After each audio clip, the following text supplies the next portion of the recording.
పాతికేళ్ల క్రితం నా కొడుకు పుట్టినరోజే మా నాన్నకు పక్షవాతం వచ్చింది.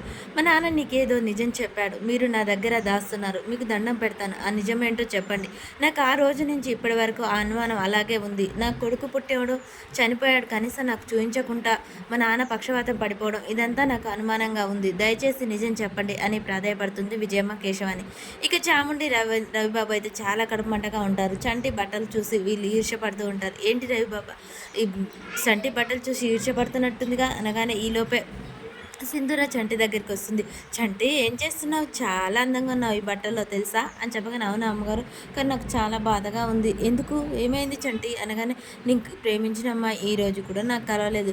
చంటి, ప్రేమించిన అమ్మాయిని అలా నిరుత్సాహపడిపోవచ్చా? ఎప్పటికైనా నీకు కలుస్తుంది తెలుసా అని చెప్పగానే రవిబాబు వీళ్ళ మాటలు వింటూ ఈర్ష్యపడుతూ ఉంటాడు. నిజంగానే అమ్మాయి గారు మీరంటే తప్పకుండా జరిగిపోతుంది. ఏంటి బాబా నీ కడుపు మంటగా ఉన్నట్టుంది కదా అనగానే అవును, నీ స్థానంలో ఆ సింధూర ఉంటే నీకెంత మంటగా ఉందో నా బట్టలు వాడేసుకుంటే అంతే మంటగా ఉంది అని రఘుబాబు చెప్తూ ఉంటాడు. చూడు చంటి, నీకు ఇష్టమైన అమ్మాయి మళ్ళీ సంవత్సరం కల్లా నీ జీవితంలోకి వస్తుంది సరేనా అని చెప్తూ ఉంటుంది.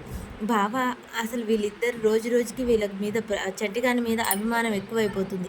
ఈ అభిమానం పోవాలంటే నేను ఒక ప్లాన్ చెప్తాను అని చెప్పేసి చాముండి అంటూ ఉంటుంది. ఇక చంటి మాత్రం ఆ బట్టలు చూసుకుంటూ మురిసిపోతూ నేను ప్రేమించిన అమ్మాయి మళ్ళీ సంవత్సరం కల్లి నా దగ్గరికి వస్తుంది. అమ్మాయి గారు చెప్తే నిజమైపోతుంది. నాకు ఎంత సంతోషంగా ఉందో అని చెప్పేసి చంటి ఆలోచించుకుంటూ ఉంటాడు. అమ్మాయి గారు ఈ మాట చెప్పినందుకు చాలా సంతోషంగా ఉంది అనగానే చాముండి అక్కడికి వచ్చి చంటి ఏం చేస్తున్నావు చెప్పండి మొండి గారు. చంటి ఈ బట్టల్లో నువ్వు సినిమా హీరోలా ఉన్నావు తెలుసా? ఈరోజు వర్షం వచ్చేలా ఉంది. ఎందుకు చంటి అలా వెటకారం వేస్తున్నావు? ఎండ ఉంది కదా అనగానే ఎప్పుడు లేని నన్ను ప్రేమగా పలకరించారు. నా బట్టలు బాగున్నాయని పొగుడుతున్నారు. అందుకనే మా కార్తీక్ బాబు అంటే మా అత్తకు చాలా ఇష్టం.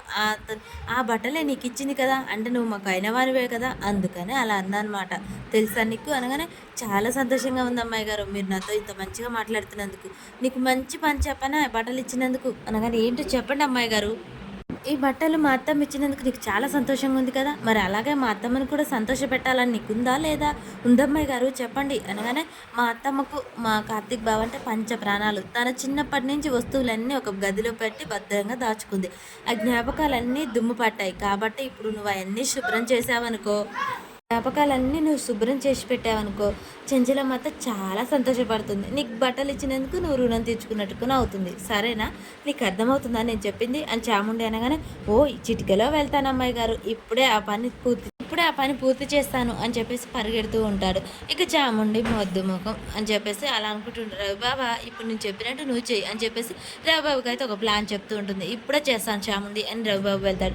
ఇక చంటి అయితే ఒక పాత క్లాత్ తీసుకుని ఆ గదిలోకి వెళ్తాడు. అయ్య బాబోయ్ అమ్మగారికి ఎంత ప్రేమ కొడుకంటే ఇన్ని బొమ్మలు ఇన్ని జ్ఞాపకాలా అని చెప్పేసి సంతోషపడుతూ అక్కడ ఉన్నాయని వింతగా చూస్తూ ఉంటాడు. చాముండి అదే పనిగా మళ్ళీ చంటి వెనకాలే వచ్చి అక్కడ తొంగి చూస్తూ ఉంటుంది. చంటి చేస్తూనే ఉన్నావా పని, చేయి శుభ్రం చేయి. ఈరోజు చెంచలమ్మత నేను చాలా బాగా మెచ్చుకుంటుంది. అమ్మాయి గారు ఇదేంటి అమ్మ అని రాసింది చంటి, అంటే బాబు గారు కూడా నా అలాగే అమ్మ అంటే ఇష్టం అనమాట అని చెప్పగానే ఇక రవిబాబు అయితే అక్కడికి వెనక నుంచి వచ్చి తొంగి చూస్తూ చాముండికి సైగ చేస్తూ ఉంటాడు.